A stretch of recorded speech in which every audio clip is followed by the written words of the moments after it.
আর এটিই হবে সেদিনের সুস্পষ্ট সাফল্য। জেনে রেখো, যদি আল্লাহ তাআলা তোমাকে কোনো দুঃখ পৌঁছাতে চান, তাহলে তিনি ছাড়া আর কেউই তোমা থেকে তা দূর করতে পারবে না। অপরদিকে তিনি যদি তোমার কোনো উপকার করেন, তাহলে কেউ তাতে বাধাও দিতে পারবে না। তিনি সবকিছুর উপর একক ক্ষমতাবান। তিনি তার বান্দাদের উপর একচ্ছত্র ক্ষমতার অধিকারী। তিনি মহাজ্ঞানী, তিনি সম্যক ওয়াকিবহাল। তুমি তাদের বলো, সাক্ষী হিসেবে কার সাক্ষ্য সবচেয়ে বেশি বড়? তুমি বলো, হ্যাঁ, একমাত্র আল্লাহ তাআলা, যিনি তোমাদের এবং আমার মাঝে সর্বোত্তম সাক্ষী হয়ে থাকবেন। এ কোরআন তার কাছ থেকেই আমার কাছে নাজিল করা হয়েছে, যেন তা দিয়ে তোমাদের এবং তোমাদের পর যাদের কাছে এ গ্রন্থ পৌঁছবে তাদের সকলকে আমি আযাবের ভয় দেখাই। তোমরা কি সত্যিই একথা সাক্ষ্য দিতে পারবে যে আল্লাহর সাথে আরো কোনো ইলাহ রয়েছে? হে নবী, তুমি তাদের জানিয়ে দাও, আমি জেনে বুঝে কখনো এ ধরনের মিথ্যা সাক্ষ্য দিতে পারব না। তুমি বলো, তিনি তো একক। তোমার আল্লাহ তাআলার সাথে যে শিরক করে যাচ্ছ, তার সাথে আমার কোনোই সম্পর্ক নেই। তোমার আগে যাদের আমি কিতাব দান করেছি, তারা নবীকে ঠিক সেভাবেই চেনে যেভাবে চেনে তারা তাদের আপন ছেলেদের। কিন্তু যারা নিজেরাই নিজেদের ক্ষতি সাধন করেছে, তারা তো কখন ঈমান আনবে না। তার চেয়ে বড় জালেম আর কে আছে যে স্বয়ং আল্লাহ তাআলা সম্পর্কে কোনো মিথ্যা কথা রচনা করে কিংবা তার কোনো আয়াতকে অস্বীকার করে? এ ধরনের জালেমরা কখনো সাফল্য লাভ করতে পারবে না। একদিন আমি তাদের সবাইকে একত্রিত করব, অতঃপর মুশরিকদের উদ্দেশ্য করে আমি বলবো, তারা সবাই আজ কোথায় যাদের তোমরা দুনিয়ার জীবনে আমার সাথে শরীক মনে করতে? অতঃপর তাদের সেদিন একথা বলা ছাড়া কোনো যুক্তিই থাকবে না যে আল্লাহ তাআলার কসম, যিনি আমাদের মালিক, আমরা কখনো মুশরিক ছিলাম না। হে নবী, তুমি চেয়ে দেখো কিভাবে আজ লোকগুলো আযাব থেকে বাঁচার জন্য নিজেরাই নিজেদের মিথ্যা প্রতিপন্ন করছে, এবং এও দেখো তাদের নিজেদের রচনা করা মিথ্যা কিভাবে আজ নিষ্ফল হয়ে যাচ্ছে। তাদের মধ্যে এমন কিছু লোকও আছে যে মনে হয় তোমার কথা কান দিয়ে শুনছে, কিন্তু আসলে আমি তাদের মনের ওপর পর্দা ঢেলে দিয়েছি, যার কারণে তারা কিছুই উপলব্ধি করতে পারে না। আমি তাদের কানেও ছিপি এঁটে দিয়েছি। মূলত তারা যদি আল্লাহর সব নিদর্শন দেখেও নেয়, তবু তারা তার প্রতি ঈমান আনবে না। এমনকি তারা যখন তোমার সামনে আসবে, তখন তোমার সাথে বিতর্কে লিপ্ত হবে। কোরআনের আয়াত সম্পর্কে কাফেররা বলবে, এ তো পুরনো দিনের গল্প কথা ছাড়া আর কিছুই নয়। তারা যেমন নিজেদের তা শোনা থেকে বিরত রাখে, তেমনি অন্যদেরও তা থেকে দূরে রাখে। মূলত এ আচরণে তারা নিজেদেরই ধ্বংস সাধন করছে, অথচ তারা কোনো খবরই রাখে না।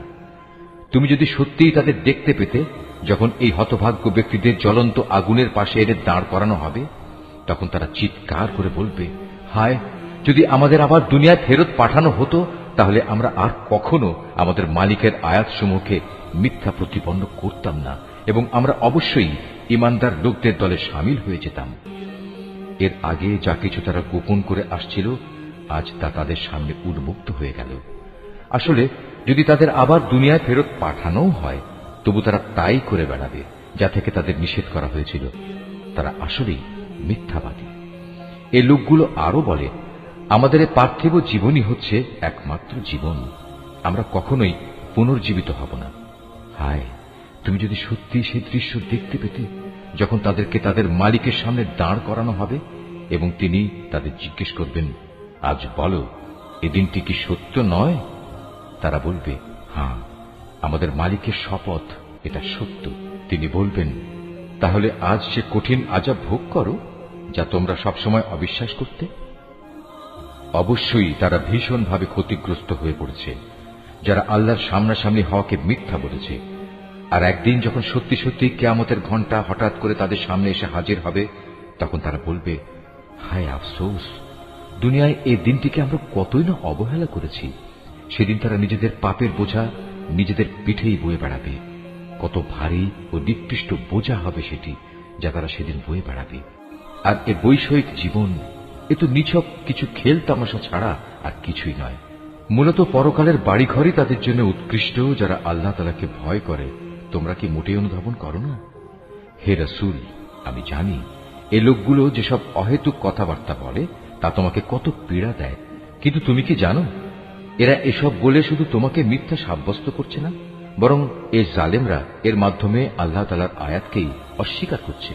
তোমার আগেও এভাবে বহু নবী রাসূলকে মিথ্যাবাদী সাব্যস্ত করা হয়েছিল, কিন্তু তাদের মিথ্যাবাদী সাব্যস্ত করা ও নানা রকম নির্যাতন চালাবার পরেও তারা কঠোর ধৈর্য ধারণ করেছে। শেষ পর্যন্ত তাদের কাছে আমার পক্ষ থেকে সাহায্য এসে হাজির হয়েছে। আল্লাহর কথার রদবদলকারী কেউ নেই। তদুপরি নবীদের এসব সংবাদ তো তোমার কাছে আগেই এসে পৌঁছেছে।